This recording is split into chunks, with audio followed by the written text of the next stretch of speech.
Hello everybody, welcome to Zandvoort, and yes, you're not mistaken, qualifying 2. How's it qualifying 2? It's not Sunday morning, you all ask. It's because we've got a changed schedule for this weekend. We've got 2 of our drivers, Jules Gounon and Jack Aitken, who have to head to the pre-Le Mans 24-hour test on Sunday morning, and so the timetable has changed. So rather than qualifying 2 being on Sunday morning, it's on Friday afternoon. Wet session, it says there, and that's because the rain here at Zandvoort has just started to lightly come down. It's come and gone a little bit, but there are some big rain clouds on the way, so it might be that the drivers, rather than go out and spend 10 minutes waiting for the heat to get into the tyres, having done a couple of recce laps, might get straight out there and try and get some laps in, because that rain might come. At the moment, it is just about still dry. We've got 4 minutes till the 20-minute session gets underway, and this will set the grid for the second race of the weekend. So 20 minutes of qualifying 2 coming up. Tomorrow is kind of a normal day, qualifying 1 in the morning, race 1 in the afternoon. Then Sunday, because Jack Aitken and Jules Gounon having to fly back from the test, which they won't leave until about 1 o'clock in the afternoon. They'll be on a private jet from Le Mans, and they'll get back here about an hour before the race is due to start at 4:30 in the afternoon. So we have got drivers keen to get out there. There is Mirko Bortolotti, who in free practice 2 didn't get any running at all, really, bar 1 lap. He did a couple of recce laps, came in, went out with about 20 minutes to go, and just on his first push lap got a puncture. And the team's saying that it just came out of nowhere. He went onto a curb that you normally go onto, and he had an instant delamination of his right rear tyre, hobbled back to the pits, managed to get out for just 1 lap at the end of the session. But basically, free practice 2 for the reigning champion there was a complete write-off. We also had a puncture left rear in that case for Jordan Pepper. I spoke to Jordan after free practice 2, and he said, yeah, just let go on me. Just at the nicest part of the circuit, 230 kilometres an hour over a blind crest down into turn 7. And there was a lot of damage to Jordan's car as well from the gravel trap where it went in. He said there's large pieces of gravel in the gravel traps here at Zandvoort. It caused a lot of bodywork damage to the underside of the car. So the Grasser Racing team busy getting that car prepared. You've seen Maro Engel with one of the onboard cameras. Now is Marco Wittmann, who won here last year. He won here back in 2015 as well. So 9 years between his 2 race wins in the DTM at Zandvoort. But he was looking good in the free practice sessions. And on Sunday, all being well, we'll celebrate his 200th DTM race start. So we're 2 minutes away from what is going to be, I think, a fascinating qualifying session. Will the weather play its part? Will the rain come in? Looking at the commentary box window, I can tell you it started to rain just lightly again now. So tense times for the drivers here. They'll all be out there trying to get at least a bit of dry running in before that rain comes. So we'll keep you abreast with what the weather is doing from here at Zandvoort. We're in the nice, dry, warm commentary box at the moment, thankfully, out of all the wind as well, which is playing havoc with the drivers in its changing directions. It's a very heavy wind here at Zandvoort today because we're just off the North Sea coast, just across from the beach here, and it can be very windy, and it is very windy this weekend. So a lot for the drivers to deal with. My name's Chris Hartley. Alongside me in the commentary box, staying nice and dry and warm, is Brian Oliver. Good afternoon, Chris. Good afternoon, everybody who's watching this qualifying 2 session. Oh, I'm confused. I really am. So qualifying for the grid for Sunday's race. This is going to be a very interesting session. We are so used to the drivers coming out, doing the formation lap. No, installation lap. That's the one. Coming back into the pits and allowing the heat soak. Well, I don't think that is going to be the issue. So our man on the ground says there is heavy rain incoming, and we can believe it. It is spitting at the moment. This may be the opposite to what we normally see. This might be a very busy start to the qualifying, with it getting quieter towards the end. You can see how windy it is. The sand keeps blowing across the track. They're sweeping it as much as they can, but the sand keeps blowing. It's unsettling the cars, particularly into turn 7. I'm told that is very, very tricky at the moment. So this is going to be a very intense 20 minutes. All sorts of things could happen. If there was ever a time when we're going to get an unlikely pulse hitter, it could well be today. Absolutely right. And also a point to note, in free practice, in terms of dry tyres, you get to use 2 sets of used tyres and 1 set of new tyres. And you can choose when you use those new tyres in free practice 1 or free practice 2. After that, you have to give them back. Mirko Bortolotti and Jordan Pepper, who had those punctures, never got the chance to see what the car was like on new tyres. They're about to do their dry runs on new tyres, and they never got to do it because of their punctures, so it's an unknown for them. But it might all be irrelevant if that rain comes. So the session starts. 20 minutes of qualifying gets underway. Lucas Auer coming into this weekend after 2 wins out of 4, both on the Saturdays at Oschersleben and Lausitzring. He's the championship leader for Team Landgraf, the Mercedes driver, the Austrian, on 69 points. 6 points behind him is Jules Gounon, another Mercedes driver for Winward Racing. He's had 2 podiums in his first 2 weekends as a full-time DTM driver. And then third is Jordan Pepper, who led the championship after the first weekend at Oschersleben. He's had a second and 2 fourths. A very good start to the season for Jordan, who is absolutely here to try and win the championship. He's third on 55 points. Maro Engel has also had 2 podiums this year, 1 each at Oschersleben and Lausitzring, and he's on 52 points. And he was a race winner here 2 years ago with the Landgraf team, who now run his teammates in GT World Challenge, having had another win recently together at Lucas Auer, whereas Maro is on the Winward side of the Mercedes garage. So Mercedes drivers are first, second and fourth in the championship, and after his win on Sunday at the Lausitzring, Jack Aitken, the Ferrari driver for Emil Frey Racing, is 5th in the championship on 49 points. And René Rast had a very good second weekend with 2 podiums to take him to 6th in the championship on 47 points. For what it's worth, free practice 1 this morning, which was at 9 o'clock in the morning, because we've got this rearranged timetable for this weekend only. Lucas Auer was quickest in free practice 1 with a 1:34.2. It's about half a second off the pace of last year's free practice 1 time, because we had a lot of overnight rain. And although the track was dry for free practice 1, it was very green.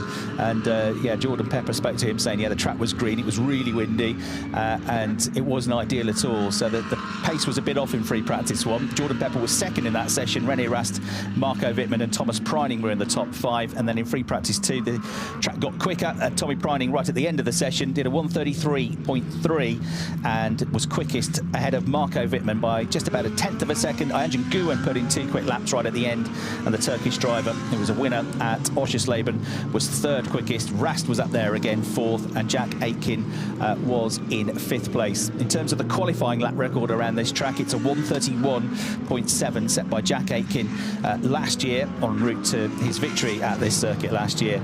And the race lap record's a 1:33.6. Whether we'll get into the 1:31.7s though, I think is probably unlikely, because that rain keeps coming and going. It's eased a little bit looking out the commentary box window. Let's see about the conditions around the track. So waiting will favor us. So no more rain in the pit lane. Let's look on track. So on our radar, no more rain.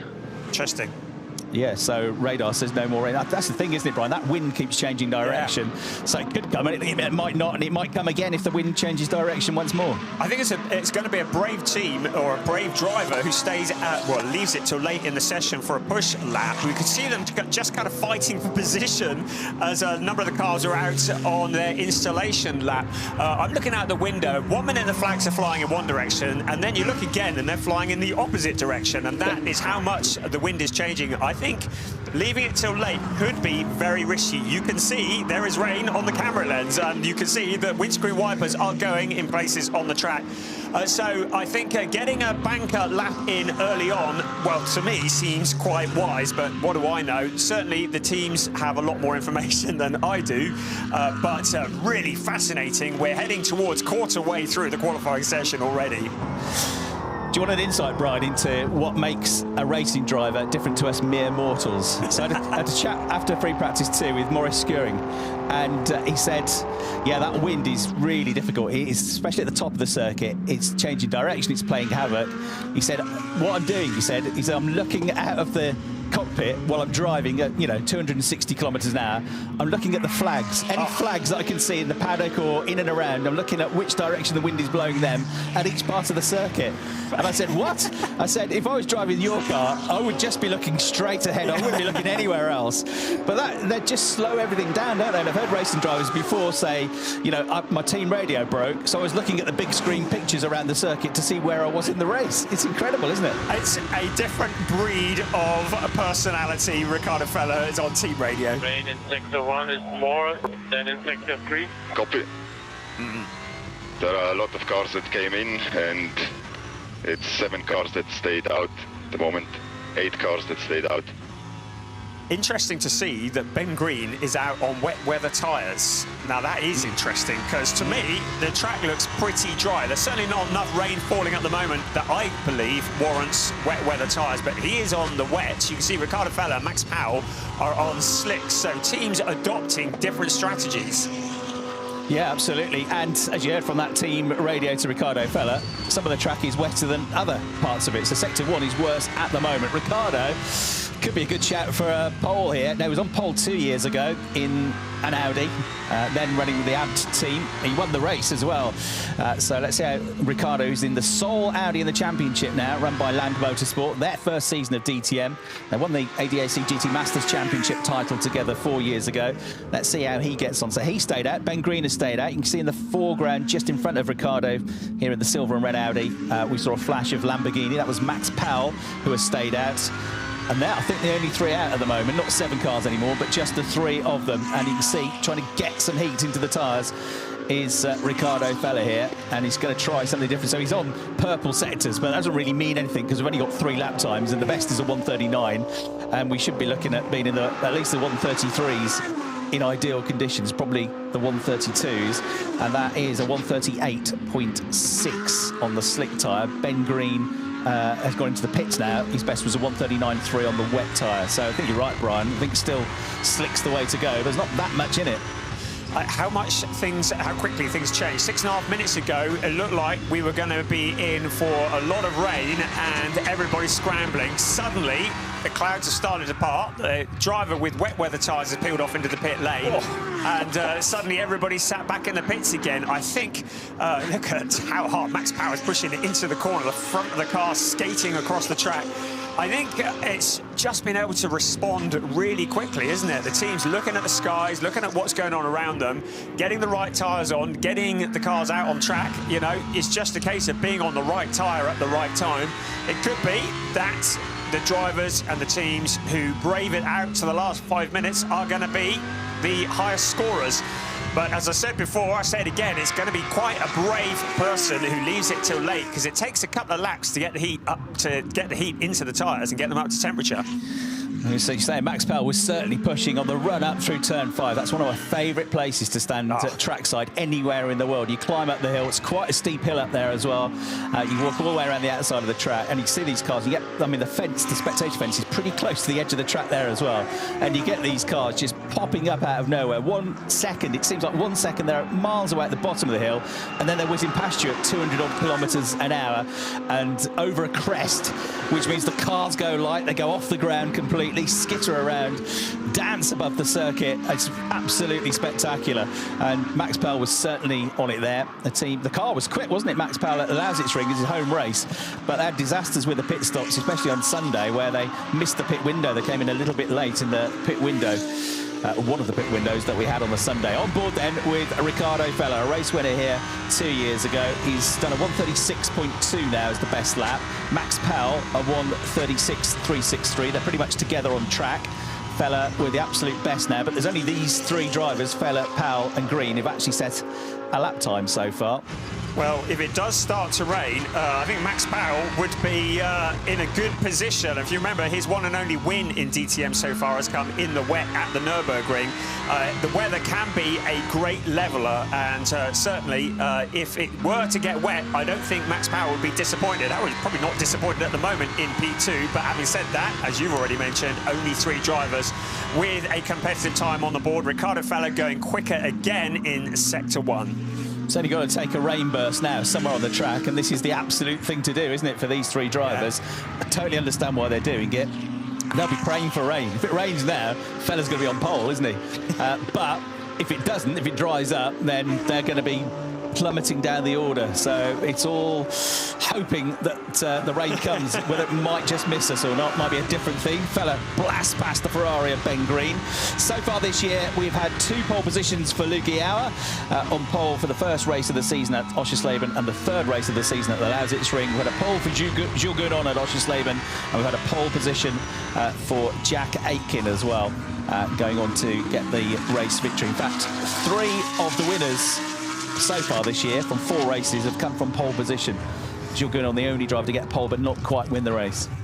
If I ever offer you the winning numbers on the lottery, just ignore me, because what do I know? We're halfway through the session. I thought it was going to be a mad scramble to get cars out on track, to get a time on the board. And here we are, part 2 of qualifying now. We've only got 3 times on the board. Everybody else, 21 cars, are all sat in the pits, braving it out. They've still got to come out, get heat into the tyres, and put in a push lap. To remind you, tyre warmers are not allowed in the DTM, so you can't just come out and put in a hot lap. You've got to think ahead, so a couple of laps at least to get the heat into the tyres. Meanwhile, Ricardo Feller, Max Powell, Ben Green continue to plug away to try and get the time while they can, while the track is dry. Yeah, 1:33.6 Feller is down to now, so he's pushing hard there as he comes out of turn 12 and backs off out of it. But yeah, the lap times are, what, 6 seconds a lap quicker than they were at the start of the session. Everybody in the garages watches that and goes, oh, OK, thanks, lads. You're drying up the track for us very nice. They're trusting their weather apps, and their weather apps presumably are saying, actually, the rain isn't quite going to come. Looking out the commentary box window, I think it's completely stopped now, hasn't it? It has. And we are just at the back of the start-finish straight, so this is where it was wettest of all to start with. Now, here they come. Right. 8 minutes, 50 seconds to go, and suddenly we've got a busy track. Meanwhile, Ben Green, who is some 5.7 seconds off the pace, has been shown a black and white flag for driving slowly on the racing line. Doesn't feel like he's been quite as dialed in as he'd like to be in the free practice sessions so far. And now there's going to be an awful lot of other cars, because all 24 cars are now out on track. So this circuit, which is about 4.2 kilometres around, is going to get very busy. They've got to generate the heat in the tyres. They've got to find some space. They've got to keep it out of the gravel trap. So this is going to be a edge of the seat 8 minutes. Fantastic shots as they went up through turn 5 and then turn 6 at Slottermacher. Absolutely, the cars just raised above the tarmac as they go over that crest, just airborne for a fraction of a second. It's absolutely spectacular to watch. It must be pretty hair-raising to be behind the wheel of one of these GT3 cars when you're doing top speeds around this circuit at 260 kilometres an hour. It's about 160, 165 miles an hour. So Feller, Powell, the top 2. Calendar has already gone quicker than Green, look, and he's only just got out with a 138.3. But these times, I fear, are going to be irrelevant. I think we're going to be getting drivers going more into the 132s. I'm not sure we're getting to the 131s because the conditions aren't right, but let's see. Max Powell certainly is getting quicker. Must have fueled that car up because he's been out the whole session so far, hasn't he? And that lock-up shows you how much he's pushing. 133.7, second quickest at the moment. He was really pushing it at turn 1. You could see he's really giving it everything. I assume they stuck some slick tyres on the Ben Green car now, so I think we'll decide that that experiment didn't work, but he's still got 7 minutes to do something about it, so shouldn't be a problem there. But everybody on track, try not to trip over each other. At the moment, Ricardo Feller's 133.654, which is about 0.3 slower than we saw in free practice earlier today. There's Tom Calendar also trying to get up to speed as well. So everybody's still out on track. 6 3/4 minutes remaining. It was actually a 132.3 we had in free practice 2 from Tommy Priding in bone dry conditions, so 1.3 seconds. So that's showing you that even though it's dried out, it's still not that quick. And of course, he might have taken the life out of his tyres as well, potentially, because he's done quite a lot of laps already, Ricardo Feller. So 7 laps he's done already, and most of those at pace. Timo Glock then, who is swapped McLarens since the first round of the season to be driving not the ex-Clement Schmidt car, which got on to the second row of the grid here in qualifying last year, but now he's driving Ben Durr's old car from last year, with Ben in a new McLaren for the 2025 season. There is the number 7, Gilles Magnus, Aston Martin from Come To You Racing. They've got a big event coming up with the Spa 24 Hours in a few weeks' time. An event that they won, one of their drivers being Nicky Tim. Nicky will be back with them this year. He is, after all, a factory driver for Aston Martin, even though he doesn't race an Aston Martin, but races against them in the DTM. And they've got... the team were telling me 500 guests to look after and give guided pit tours to. Like me. So Bruno, who looks after the PR, said it's going to be a very busy weekend for me. I'm going to lose my voice probably at the end of the weekend. So they've got that to look forward to. Lots of the drivers are going to be taking part as well in that and the Nürburgring 24-hour race. and of course some of them at Le Mans as well. So 3 back-to-back 24-hour race weekends is the busiest period of the season for these drivers. Now, Timo Glock has set the absolute best middle sector of the lap. So this looks like it could be, with Feller and Powell now into the pits, a new provisional pole position time. And Marco Wittmann has just put in the absolute best first sector time. And Ben Durr goes over the line with a 1:33.3, but Timo Glock is coming and looking like he might pop ahead of that, which he doesn't quite do in the end. 4th quickest.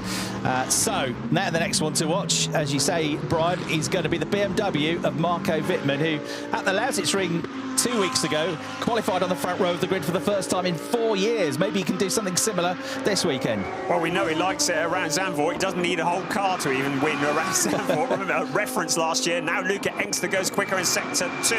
I think this is going to be a bit of a trend here. The purples are popping up right, left and centre. Ricardo Feller, Max Powell are into the pits. They're currently doing a rain dance out the back somewhere, but Ben Durr certainly the quickest at the moment. 1:33.314. Quickest is sector 1. Luca Engstler at the moment. No, that is sector 2, because quickest in sector 1 is René Rast. So BMW's looking good here. Yeah, René Rast, there he is, just coming out of turn 12 at the moment. He's backed off out of the lap though, so started the lap well, but he's backed off out of it to have another run on the next one. Marco Wittmann, his teammate, is quickest for now with a 1:33.050. Ben Durr, 2/10, nearly 2.5 behind on a 1:33.3. Ricardo Feller still 3rd, but for how long? He's going to have to get back out there, surely. Luca Engstler 4th, Max Powell in the pits 5th, Jordan Pepper 6th after that puncture, which threw him off the road at turn 7 in free practice 2. Then it's Vermeulen, Glock, Engel, Bortolotti, but it's all completely going to change. Now Tommy Preining sets the absolute best middle sector, the 2023 champion in the Manthey Porsche. Wittmann's on another charge as well. The start of the lap has gone well for him. Here through the banking then at over 200 kilometres an hour. We're going to see Thomas Preining headed for the line up to 250 kilometres an hour. Is this going to be provisional pole position? No, it's 2nd with a 1:33.3. Brian has spotted a quick Ferrari as well, which is down the order at the moment, but might be about to light up our timing screens. Jack Aitken currently 24th and slowest. That's about to change. A personal best is sector 1. Purple, quickest of anybody in sector 2. He's into sector 3 at the moment, so we may well see Jack Aitken jump to the opposite end of the table. Here he comes across the line. The rain has stopped, the track is dry. Jack Aitken up to provisional pole position with 2.5 minutes just over remaining. Wittmann started well the lap, personal best, absolute best in sector 1, but he lost about 0.4 of a second in the middle sector, so overall he stays 2nd. Lost too much time in the middle of the lap and lost another 0.5 at the end of the lap. It was the middle of the lap that did for the German driver, but he stays 2nd. There's only 25,000ths of a second between the top 2.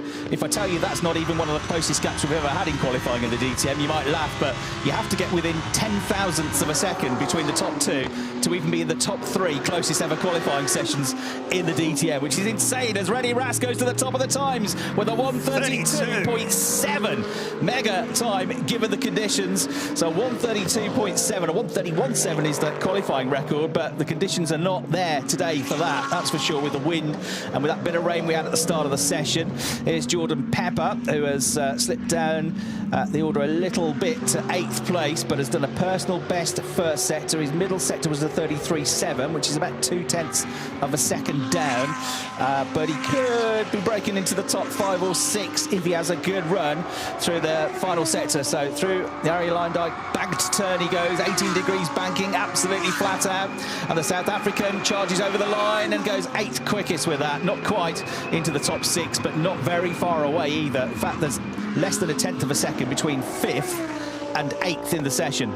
1 minute and 10 seconds remaining. Our 3 Le Mans drivers, René Rast, Jack Aitken and Jules Counon, are 1, 2 and 4. Oh, well, there's a stat for you, with only Marco Wittmann ruining the party. Argemini going well as well. We can see he's done personal bests in sector 1 and sector 2. He's currently down in 20th, so looking to improve on that. Everybody is out at the moment with the exception of Max Powell, who's now into the pits. He is currently 18th. René Rast has already got the record for the most ever pole positions in the championship. He's got 1 more pole than the great Bernd Schneider with 26 pole positions. He's on provisional pole at the moment. Argemini improves to 17th place. Yellow flags are out at turn 1, and there is Mirko Bortolotti stopped on track. So what's happened here? Looks like he maybe has just pulled off the circuit. He's trying to reset something, look. So disaster for Mirko, who's only 16th in the order at the moment. That's turn 1, isn't it? On the exit of turn 1. So he's at the side of the track. He's out of harm's way, but drivers will need to lift off when they go past him. So anybody who needed to put in a hot lap, I think it's probably a bit late now. Well, the clock has struck 0. Just trying to look to see whether we can see what the problem might be. It's been a torrid day for him so far, hasn't it, for Mirko Bortolotti? So everybody continuing out on track at the moment. The yellow in turn 1, I believe drivers have to actually show that they've lifted off as they go past him. So I don't think anybody's going to improve. Checkered flag is out, so anybody who's on a lap is able to continue it, and it will count. But I don't think anybody is going to improve. No, absolutely spot on. They can see that the camera lenses in the pit lane has got wet from that rain that we had a bit at the start of the session. 1 or 2 drops after that as well. But they just held their nerve, most of them, didn't they? Went out with, what, just under 9 minutes to go. Believed their radars to say, the weather radars to say that rain wasn't quite going to hit. And only the 3 drivers, Ben Green, Ricardo Feller and Max Powell, went out at the start of the session, and they all slipped down the order. So Feller is back in 15th place, Green is 18th, and Powell is 19th. You see how... And your reigning champion absolutely gutted there. Something has failed, some technical fail on the car after the team went and checked it all out and took it apart again after that puncture that he suffered. So he's had no running in free practice 2, and he hasn't had much running in quali 2 either. So Mirko Bortolotti for Sunday's race, he's going to be starting 16th on the grid. We'll have another qualifying tomorrow morning to try and get a better position for the first race of the weekend tomorrow afternoon. But with his 27th career pole position, extending his own record, the driver that's had the most pole positions in the history of the championship, Rene Rast, the BMW, with his teammate Marco Wittmann. The car may have been falling apart last year, but he still won the race. So we know the BMWs are looking good around here, and Rene Rast is at the top of the times by a huge margin as well in DTM terms, 0.275 seconds. Jack Aitken qualifying 2nd, continuing his fine start to the season. Marco Wittmann 3rd. So another good qualifying for Marco. It all went a bit pear-shaped for him last time he was this high up. Save some fuel, some pickup, please. Yep. Job done, save some fuel, get some pickup. And you see the team absolutely delighted, punching the air, because their man has got pole position. Oschersleben seems a long way away. The car, the first qualifying session of the year, Rene Rast 16th quickest, retired from race 1, did a good job to come through the order to 5th place in race 2. But since then, they have sorted it out. It's been their Achilles heel qualifying in that BMW and Schubert for the last season and a bit, but they have now, it seems, sorted it out. At Lausitzring, Rene Rast was saying it's because of all the grip that we had with all the rubber that had been put down by the trucks for the European Truck Racing Championship. I tell you what, Brian, it ain't exactly grippy today, is it, with the wind and everything? But he's on pole position again. So Rene Rast, the 3-time champion, who's got the Mission 4 sticker on his car, Mission 4 being the mission to get a 4th championship title. He is on pole position. He'll bag 3 championship points for that, 2 championship points for Jack Aitken, he qualifies 2nd, and another point for Marco Wittmann. You can see he's already out of the car being interviewed in the background there. So he'll hope for a better start than he had when he was 2nd on the grid at the Lausitzring a couple of weeks ago, when the ABS failure hampered his progress. So BMW's 1st and 3rd in qualifying. That has not happened for a long time. No, wow, what a turnaround that is. Rene Rast says he's concentrating on DTM this year. Well, if this is him concentrating on it, everybody else should tremble in fear. Although Jack Aitken and Jules Gounon, they've got a reason to rush back from Le Mans from, haven't they? So there's a T-shirt printed already with it on. Right, let's get some reaction down with Toby Shimon. Yeah, vielen Dank. Thank you very much. So, Rene Rast, this is quite a surprise for you, I guess. You're now the record post sitter of DTM. Thank you. I didn't know that. Obviously, a big achievement, and yeah, very humbled. It was always my dream to be in DTM, and now to be a pole setter record holder is yeah, something outstanding, amazing. I mean, the car was today very, very fast, incredible already in practice sessions, and the team did an amazing job as always, so yeah, big thanks. You've beaten Mr. DTM Bernd Schneider with the pole position today. Congratulations. How difficult was it out there? It wasn't easy. It was tricky because it started raining just before the qualify, and the track was still a bit damp. In the beginning, we just tried to maximize it. Had a bit of traffic, but also at the same time a bit of the slipstream of Ricardo Feller, so this maybe helped a little bit for the pole position, but overall, obviously, very happy. Thank you very much. Rene Rast, congratulations. Back to you guys. Thanks very much, Toby. Great to hear from René Rast then. Record holder. He's got the third most wins in DTM history as well. Only behind Bernd Schneider with 43 and Klaus Ludwig with 37. He's got a bit of a way to go to catch them up. He's got 28 wins, but you never know with René Rast. Jack Aitken, second quickest. And Marco Wittmann will start Sunday's race third on the grid. Jules Gounon up there again, isn't he? Fourth on the grid. He's becoming Mr. Consistent. Tommy Preining, he's already Mr. Consistent. He's there fifth on the grid for Sunday's race. Ben Durr, didn't have time to talk about him, but sixth to follow the fifth in qualifying he got at the Lausitz-Ring. Wow. Great effort. Ian Guin seventh. Given that he had that puncture and the disaster in free practice too, Jordan Pepper, I think, will be fairly happy with 8th place. Tom Callender, also an excellent effort, 9th place. Home hero Thierry Vermeulen, 10th. Lucas Auer, championship leader, back in 11th. Maro Engel back in 12th. Then it's Maurice Skuring, Luca Engsler, Ricardo Feller ended up 15th after he gambled with a run early on in the session. Mirko Bortolotti with some technical failure at the end, only 16th. Arjun Maini 17th. Ben Green and Max Powell, like Ricardo Feller, went out early in the session, but slipped way down the order to 18th and 19th. Timo Glock will be frustrated given how high his teammate is in the other McLaren to only be in 20th place. So the rain held off, but it's certainly made that an edgy qualifying 20 minutes. So that's it now. Qualifying for Sunday's race done. An excellent effort from René Rast. Of course, they've got to go and do it all again tomorrow, because we'll have qualifying for race 1 tomorrow morning and race 1 tomorrow afternoon at the usual time. Lucas Auer then stays on 69 points. Jules Gounon stays on 63. Jordan Pepper on 55. Jack Aitken scoring 2 points, stays 5th, but closes the gap. Just 1 point now behind Maro Engel, and just 1 point behind him is René Rast, who picked up the full 3 championship points there to move on to 50 points now. And he's starting to look more and more of a threat for this year's championship title. Can he get his first win of the season here at Zandvoort this weekend? And as we talked about in free practice this morning, Brian, he's opted not to go and do the test at Le Mans, even though he could go and do it in the hypercar. He's left that to Sheldon van der Linde and Robin Freins. He's fully concentrated on this year's championship, isn't he? Yeah, he said this is what he's focusing on. As I said before, if this is him in full focus, I think everyone else should tremble.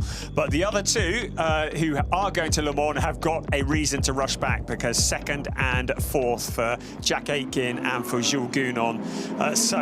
Yes, going to be a really interesting race Sunday. Absolutely right. So thanks for your company here from Brian Oliver and me, Chris Hartley. That's it for now. We'll see you again tomorrow for race day number 1 here at Zandvoort.